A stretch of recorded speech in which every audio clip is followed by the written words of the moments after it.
രഘുനാഥ് നായർ കൂടി ചേരുകയാണ്. ശ്രീ രഘുനാഥ് നായർ, എന്നെ കേൾക്കാമോ താങ്കൾക്ക്? ഓക്കെ, ഇവിടെ നമ്മൾ ഒരു ഘട്ടം ചർച്ച ചെയ്ത് കഴിഞ്ഞതാണ്. ഈ ഭീകരാക്രമണം എന്ന സ്ഥിരീകരണം രാജ്യം വൈകി നടത്തി എന്ന വലിയൊരു ആരോപണം ഇപ്പോൾ ഉയരുന്നുണ്ട്.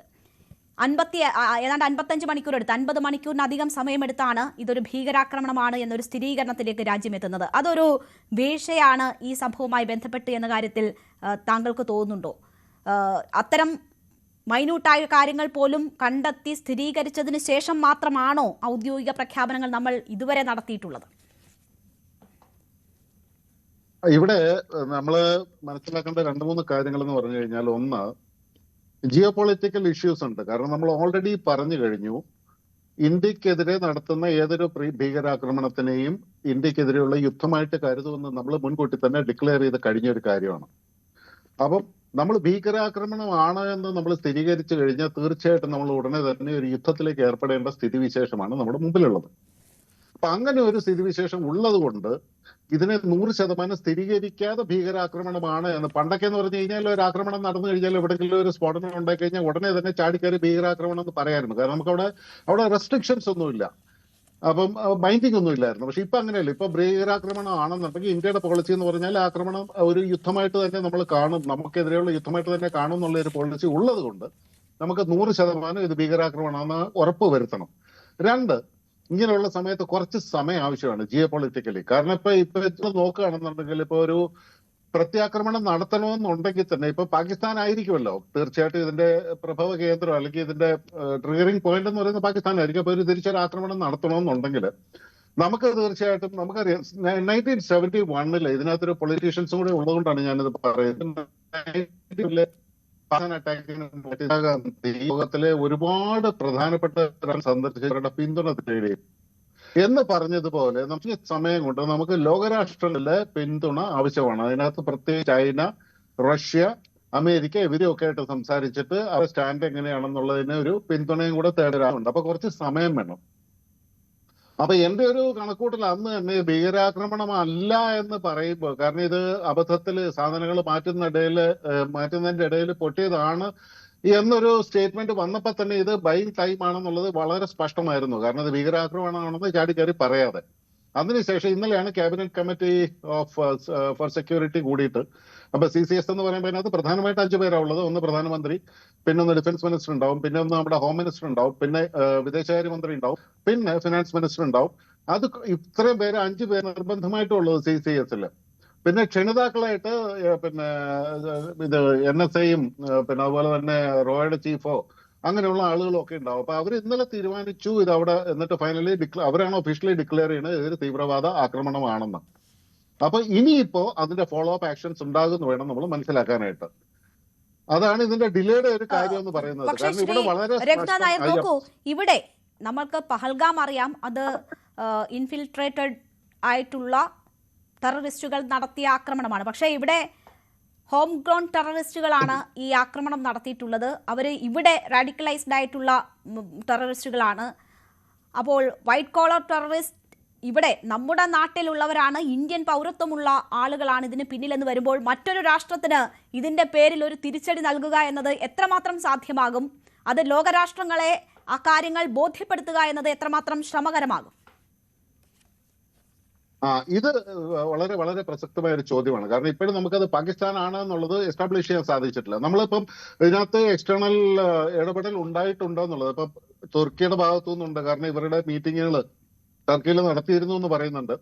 അതുപോലെ തന്നെ പാകിസ്ഥാന്റെ ഹാൻഡ് ഇതിനകത്ത് പറയുന്നുണ്ട്. ബംഗ്ലാദേശിൽ നിന്നാണ് സാധനങ്ങൾ വന്നതിന്, ബംഗ്ലാദേശിൽ നിന്ന് നേപ്പാൾ വഴിയുമാണ് സാധനങ്ങൾ വന്നതെന്നുള്ള വാർത്തകളൊക്കെ അവിടെ ഇതൊന്നും സ്ഥിരീകരിക്കാത്ത വാർത്തകളാണ്. അപ്പൊ ഇതിനകത്ത് ഇനി ഒരു കാര്യം എന്ന് പറഞ്ഞു കഴിഞ്ഞാൽ ഇതിനകത്ത് ഇൻവോൾവ്ഡ് ആയിട്ടുള്ള ആളുകൾ മുഴുവൻ ഇന്ത്യക്കാരാണ്. അപ്പൊ തീർച്ചയായിട്ടും അപ്പൊ നമുക്ക് ചാടിക്കയറി പഹൽഗാമിന് ശേഷം നടത്തിയ ഒരു ആക്രമണം പോലെ ചെന്നൈയിൽ ഒരു ആക്രമണം നടത്താനായിട്ട് സാധിക്കില്ല. പിന്നെ രണ്ടാമത്തെ ഒരു പോസിബിലിറ്റി എന്ന് പറഞ്ഞു കഴിഞ്ഞാൽ ഈ സ്ഫോടക വസ്തുക്കൾ വന്നിട്ടുള്ള റൂട്ട് അത് എവിടെ നിന്നാണ് വന്നിട്ടുള്ളത്. ഇനിയിപ്പോ അമോണിയം നൈട്രേറ്റ് എന്ന് പറഞ്ഞു കഴിഞ്ഞാൽ അത് വലിയ ബുദ്ധിമുട്ടൊന്നുമില്ല, ഇവിടുന്ന് തന്നെ സോഴ്സ് ചെയ്യാനുള്ളതേ ഉള്ളൂ, അത് പുറത്തുനിന്ന് വരണമെന്നില്ല. പിന്നെ RDX പോലെയുള്ള സാമഗ്രികളും പിന്നെ AK-47 റൈഫിളുകളും ഒക്കെ ഇത് എവിടെ നിന്ന് വന്നു എന്നുള്ളതിനെ കുറിച്ച് എൻക്വയറി നടത്തിയിട്ട് നമുക്കൊരു സോളിഡ് പ്രൂഫ് വേണം. അല്ല ചുമ്മാ ചാടി കയറി അറ്റാക്ക് ചെയ്യാനായിട്ട് ഒരു കാരണവശാലും സാധിക്കില്ല. രേണുക പറഞ്ഞതുപോലെ തന്നെ ലോകരാഷ്ട്രങ്ങളുടെ മുമ്പിൽ നമ്മൾ ബോധ്യപ്പെടുത്തേണ്ടി വരും ഇതാണ് അതിന്റെ കാരണം. ശക്തമായ എവിഡൻസ്. പിന്നെ മനസ്സിലാക്കേണ്ട മറ്റൊരു കാര്യം കൂടെ ഉണ്ടല്ലോ. ഈ സ്ഫോടനം നടന്നു കഴിഞ്ഞ ഉടനെ നമ്മുടെ അമേരിക്കയുടെ ഭാഗത്തു നിന്നും വന്ന സ്റ്റേറ്റ്മെന്റ് എന്ന് പറഞ്ഞു കഴിഞ്ഞാൽ ഡൽഹിയിൽ, അതായത് നമ്മുടെ എംബസിയില് പിന്നെ അമേരിക്കയുടെ പിന്നെ അയാളുടെ പേര് ഓർക്കുന്നില്ല, പുതിയ US അംബാസിഡർ ജോയിൻ ചെയ്യുന്നതിനടുത്ത ഒരു കാലതാമസമുണ്ട്. ഒപ്പം തന്നെ ഇന്ത്യ സ്ഥിരീകരിക്കാത്ത ഒരു സാഹചര്യം കൂടി ഉണ്ട്.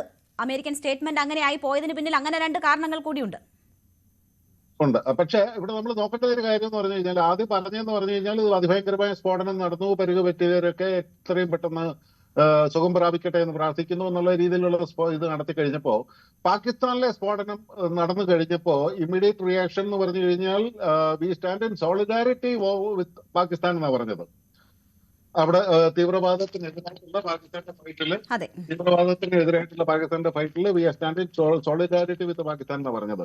അപ്പൊ ഈ അമേരിക്ക പോലുള്ള രാജ്യങ്ങളുടെ ഇരട്ടത്താപ്പും ഇവിടെ സ്പഷ്ടമാണ്. അപ്പൊ അങ്ങനെ നിൽക്കുന്ന ഒരു സാഹചര്യത്തില് നമുക്ക് വെറുതെ കയറി ഒരു പ്രത്യാക്രമണം നടത്താനോ ഒന്നും സാധ്യമല്ല. തീർച്ചയായിട്ടും നമുക്ക് അതിനുള്ള പ്രൂഫുകൾ തീർച്ചയായിട്ടും അത് നമ്മൾ കണ്ടെത്തേണ്ടി വരും. തീർച്ചയായും അതുകൊണ്ടാണ് ഓരോ പ്രതികരണവും ഇന്ത്യക്ക് വളരെ ജാഗ്രതയോടുകൂടി വേണ്ടിവരുന്ന ഒരു സാഹചര്യം. ശ്രീ MS വേണുഗോപാൽ, നോക്കൂ, ഇവിടെ ഇപ്പോൾ 2 സാഹചര്യങ്ങളാണ്. പക്ഷേ ഇന്ത്യയുടെ പ്രഖ്യാപിത നിലപാട് എന്നത് ഇനി ഒരു ഭീകരാക്രമണം ഉണ്ടായാൽ അത് ഈ യുദ്ധപ്രഖ്യാപനമായി കണക്കാക്കുമെന്നതാണ്. നമുക്കറിയാം, ഓപ്പറേഷൻ സിന്ദൂരിൽ വലിയ നാശനഷ്ടങ്ങൾ ജെയ്ഷെ മുഹമ്മദിന് വരുത്താൻ കഴിഞ്ഞിട്ടുണ്ട് എന്ന കാര്യം വളരെ വസ്തുതയാണ്. അത് തിരിച്ചടിക്ക് ഒരു വളരെ പ്രധാനപ്പെട്ട കാര്യമായിട്ടുണ്ടാകാം. അതിന് ഇന്ത്യൻ മണ്ണിൽ ഇന്ത്യക്കാരെ ഉപയോഗിച്ച് ആ ആക്രമണം നടത്താനുള്ള വലിയ പദ്ധതിയാണ് നമുക്ക് മുന്നിലേക്ക് വെളിവായിരിക്കുന്നത്. അപ്പോൾ അത് ഇനിയും ഉണ്ടാകാനുള്ള സാധ്യതകളുണ്ട്. അപ്പോൾ ഇനി തിരിച്ചടിക്കുമ്പോഴും നമ്മൾ അക്കാര്യങ്ങൾ കൂടിയൊക്കെ പരിശോധിക്കണം. അപ്പോൾ ഇന്ത്യയെ സംബന്ധിച്ച് ഭീകരത എന്നത് വലിയൊരു ഭീഷണിയായി മുന്നിലേക്ക് വീണ്ടും എത്തുന്നു എന്ന ഒരു സാഹചര്യം കൂടിയാണോ ആഫ്റ്റർ ഡൽഹി ബ്ലാസ്റ്റ് ഉള്ളത്? അതെ, നമ്മള് നേരത്തെ പറഞ്ഞ പോലെ പുൽവാമയിൽ നടന്ന സംഭവത്തിന് നമ്മൾ പാകിസ്ഥാനെ നേരിട്ട് കുറ്റപ്പെടുത്താൻ കഴിയുമായിരുന്നു. പക്ഷെ ഇപ്പൊ നമ്മുടെ ഹോം ഗ്രൗണ്ട് ടെററിസ്റ്റുകൾ തന്നെ രൂപം കൊണ്ടിരിക്കുന്നു. അപ്പൊ നമുക്ക് അറ്റാക്ക് 2 വിധത്തിൽ വേണ്ടി വരുന്നു എന്നുള്ളതാണ്. ഇതിന്റെ സൂത്രധാരകൾ വിദേശത്തിരുന്നു കൊണ്ട് ചെയ്യുന്ന, പാകിസ്ഥാനിലോ അല്ലെങ്കിൽ തുർക്കിയിലോ എവിടെ നിന്നാണെങ്കിലും അവിടെ ഇരുന്ന് ചെയ്യുന്നവരെയും നമ്മൾ കീഴ്പ്പെടുത്തേണ്ടിയിരിക്കുന്നു. അതുപോലെ തന്നെ നമ്മുടെ നാട്ടിൽ ഇത്തരം ഹോം ഗ്രൗണ്ട് ടെററിസ്റ്റുകൾ, പിന്നെ നമ്മുടെ ചിദംബരത്തിന്റെ ഭാഷയിൽ പറഞ്ഞാൽ ഹോം ഗ്രൗണ്ട് ടെററിസ്റ്റുകൾ ഉണ്ടായിട്ടുണ്ട്. അത് ഇവിടെ തന്നെ നമുക്ക് നിഷ്കാസനം ചെയ്യേണ്ട ഒരു കർമ്മവും കൂടെ വന്നിരിക്കുന്നു. വളരെ ഭാരിച്ച ജോലിയാണുള്ളത്. അതുകൊണ്ടായിരിക്കും ഒരുപക്ഷെ ഇന്ത്യ ഗവൺമെന്റ് വളരെ സൂക്ഷിച്ചു മാത്രം ഇത് ടെററിസ്റ്റ് അറ്റാക്ക് ആണെന്നൊക്കെ പറയുന്നതിന് സമയവും സാഹചര്യവും ഒക്കെ നോക്കി പറയാൻ കാത്തിരിക്കുന്നത്. മാത്രമല്ല, അന്തർദേശീയമായി അല്ലെങ്കിൽ വിദേശ രാഷ്ട്രങ്ങളെ നമ്മൾ ബോധ്യപ്പെടുത്താൻ ബാധ്യസ്ഥരുമാണ് എന്താണ് സംഭവിച്ചത്. അപ്പൊ അതിന് തെളിവുകൾ വേണം. ആ തെളിവുകളോട് കൂടി മാത്രമേ ഇന്ത്യ ഗവൺമെന്റ് ഇത് പറയാൻ കഴിയുള്ളൂ. ഇപ്പൊ ഇവിടെ മുൻപ് പാനലിസ്റ്റ് പറഞ്ഞ പോലെ അമേരിക്ക പാകിസ്ഥാനിൽ ഒരു ബോംബാക്രമണം നടന്നു കഴിഞ്ഞാൽ ഉടൻ തന്നെ അവർക്ക് സോളിഡാരിറ്റി പ്രഖ്യാപിക്കുകയും ഇന്ത്യയുടെ കാര്യത്തിൽ അത് നമ്മൾ തെളിവുകൾ കൊടുത്താൽ പോലും കണ്ടില്ലെന്ന് നടിക്കുകയും ചെയ്യുന്ന ഒരു ജിയോ പൊളിറ്റിക്കൽ സ്ട്രക്ചർ ഇപ്പോൾ നിലവിലുണ്ട്. ഇത് തന്നെയാണ് യൂറോപ്യൻ രാഷ്ട്രങ്ങളുടെയും അവസ്ഥ.